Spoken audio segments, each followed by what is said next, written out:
We're back with another comparison. This time, it's the comparison of cornerbacks. A&M's B.J. Bohler and the former South Carolina State cornerback, Decobie Durant. How do these two guys compare, not just talking about their height? Oh, yeah, it's Locked on HBCU. Play my music. You are Locked on HBCU, your daily podcast covering HBCU sports. Part of the Locked On Podcast Network, your team every day.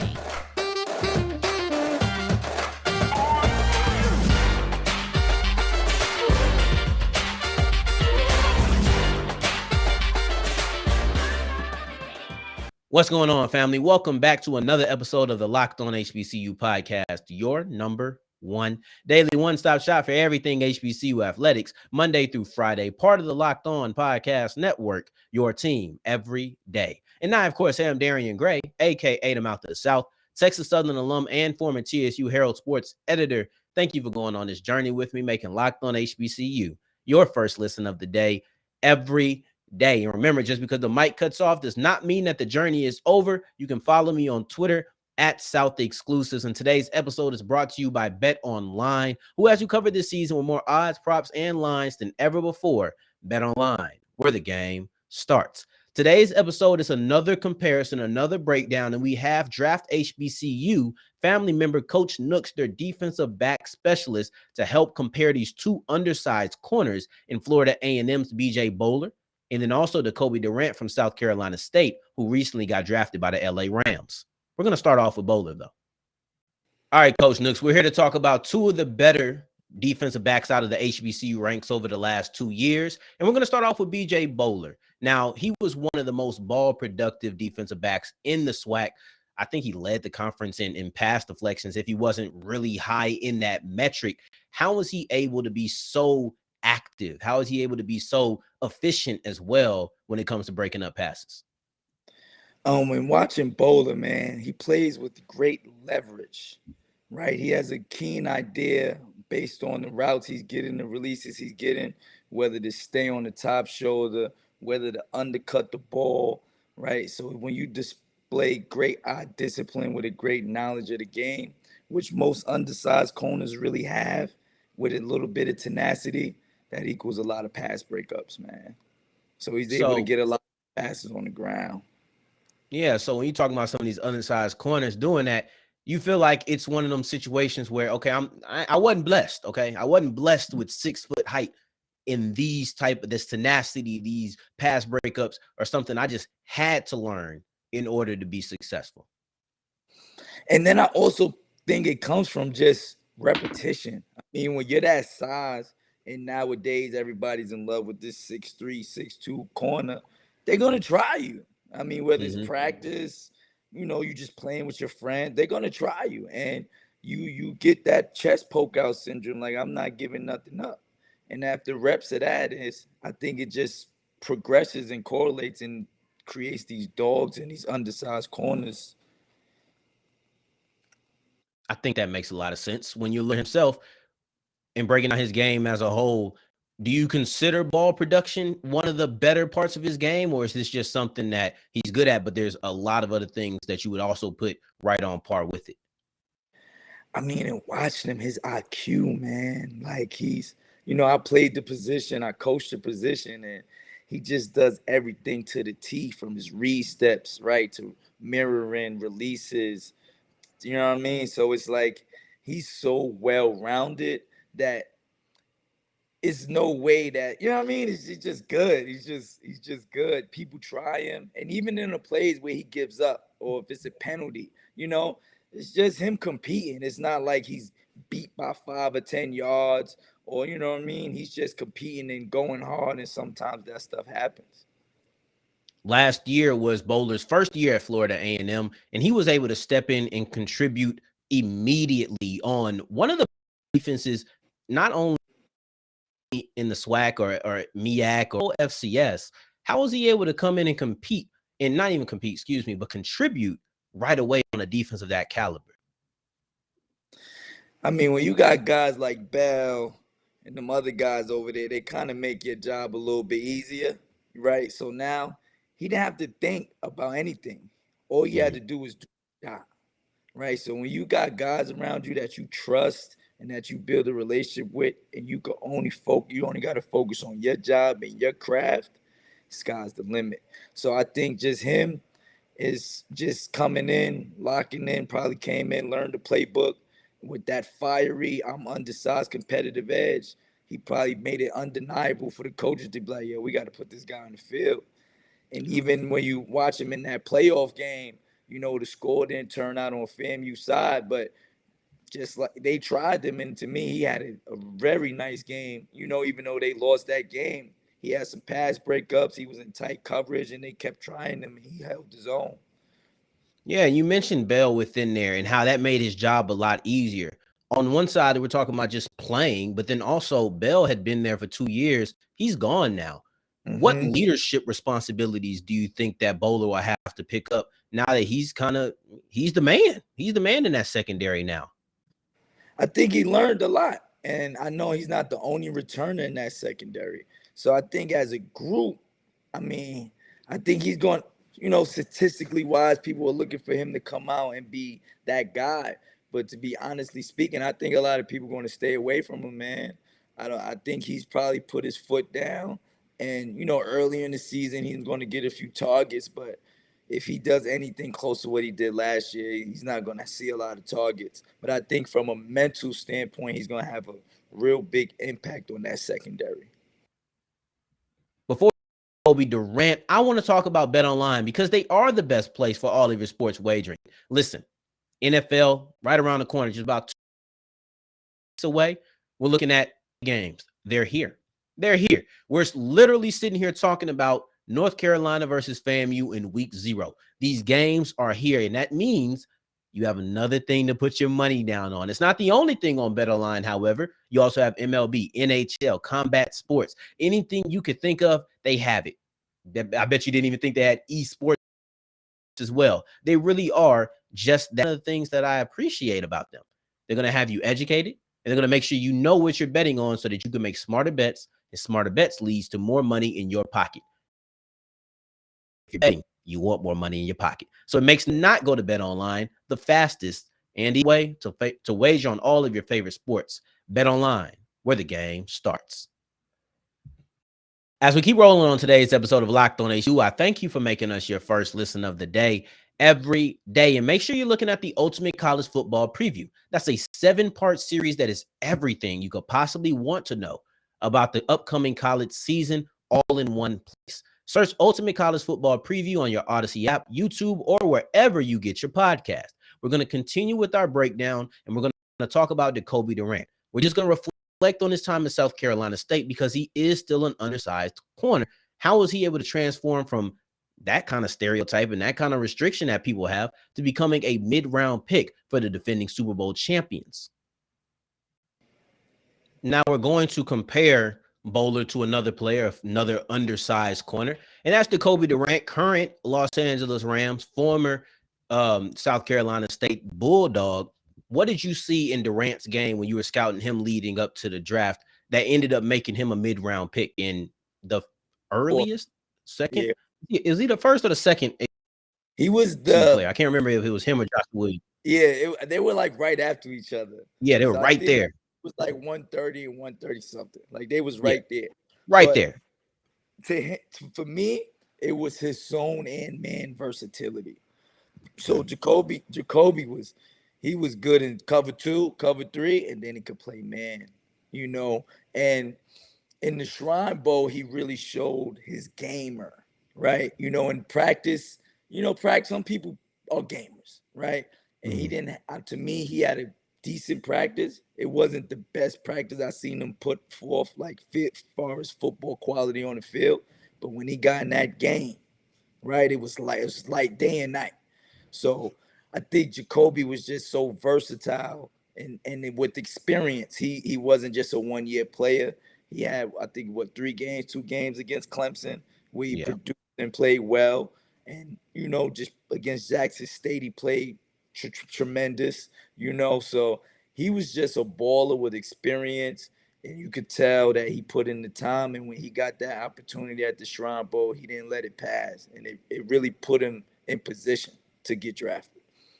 Yeah, once he gets drafted, he's sitting there on the Los Angeles Rams. Now, we talked about him earlier this week, and he's been playing pretty well. What kind of expectations are for him going into the NFL now? What are you looking at in year one for Decobie Durant?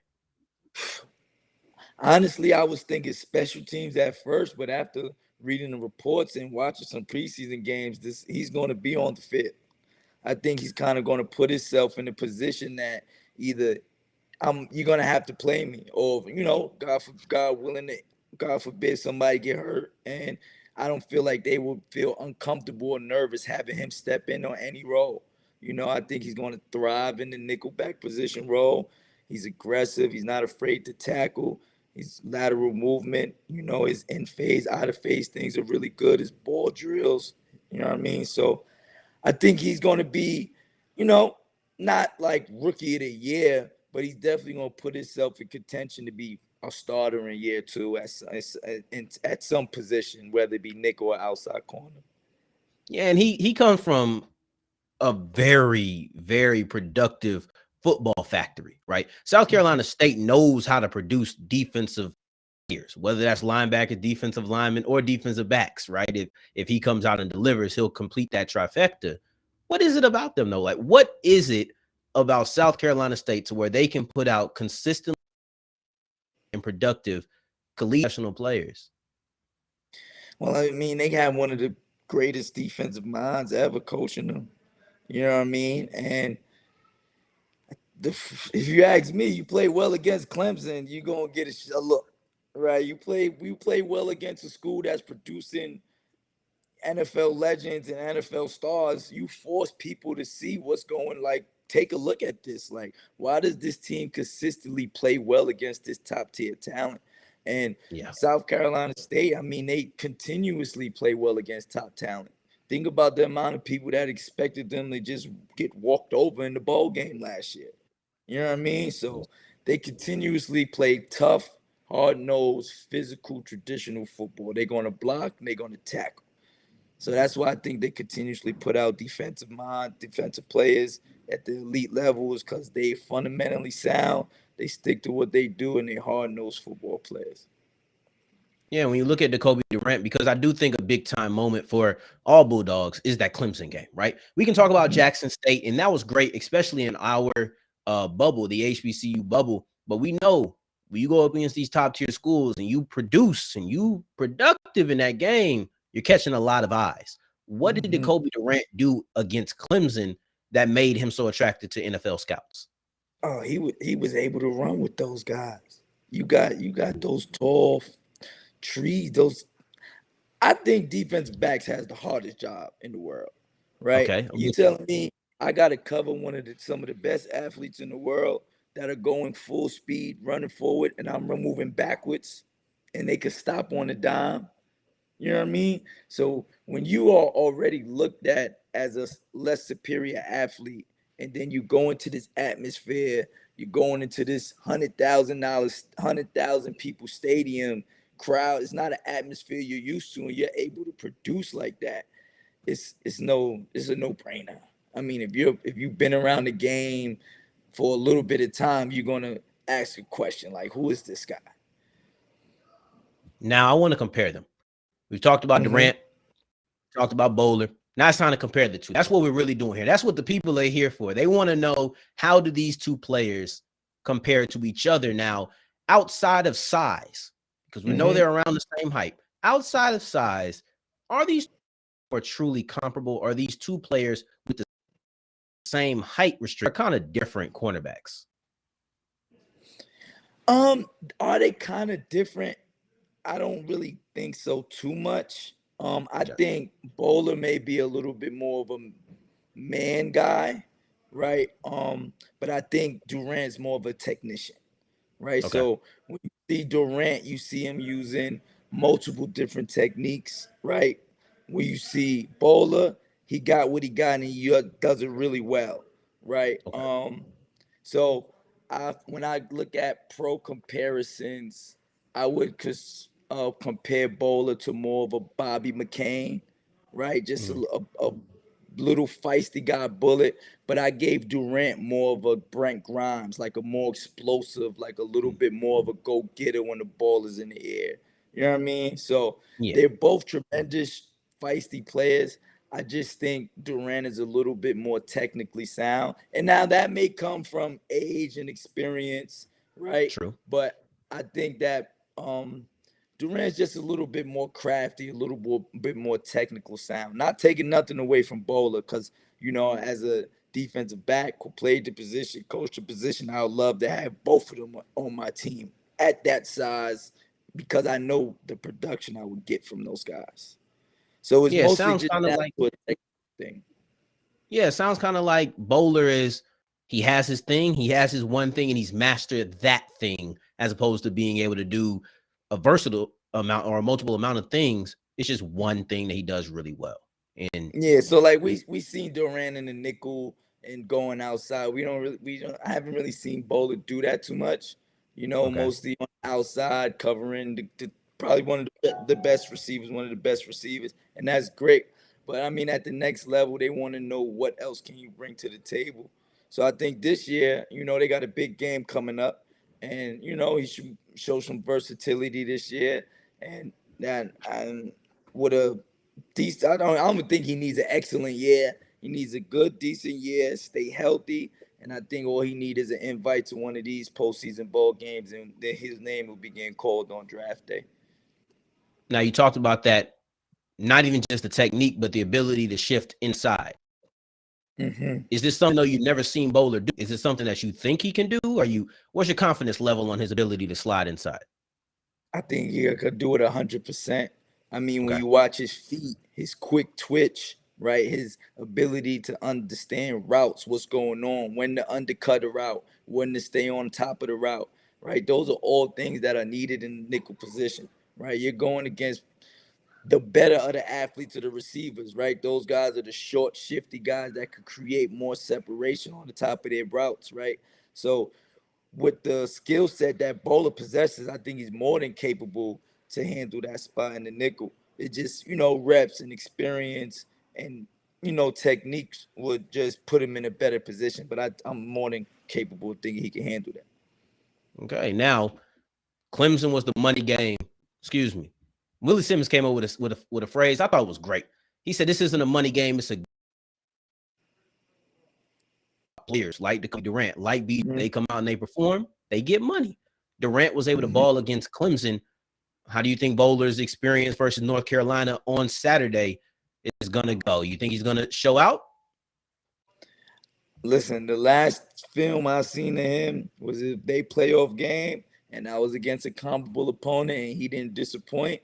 And I know you going into the offseason, I'm pretty sure he went in there, attacked it hard, because he know what's at stake this season, and I'm expecting some big things out of him week 1. Now, I'll wrap it up with this right here. Decobie Durant, because we are comparing the two. Decobie Durant was a mid-round pick, fourth rounder. I Mm-hmm. don't know right now what BJ Bowler's draft stock is, but I'll put it like this. What does he need to do this year to equate, if not surpass, where Decobie Durant was drafted? I would say more versatility, right? Mhm. More versatility, and then just continue to put the ball on the ground and continue to turn it over. The more you put that ball on the ground, the more you take the ball away from the other offense, the more and more these coaches want to know who you are. All right, they paying them quarterbacks over there hundreds of millions of dollars. So now the defensive coordinators got to figure out how to stop them. The easiest way to do that is people who could cover.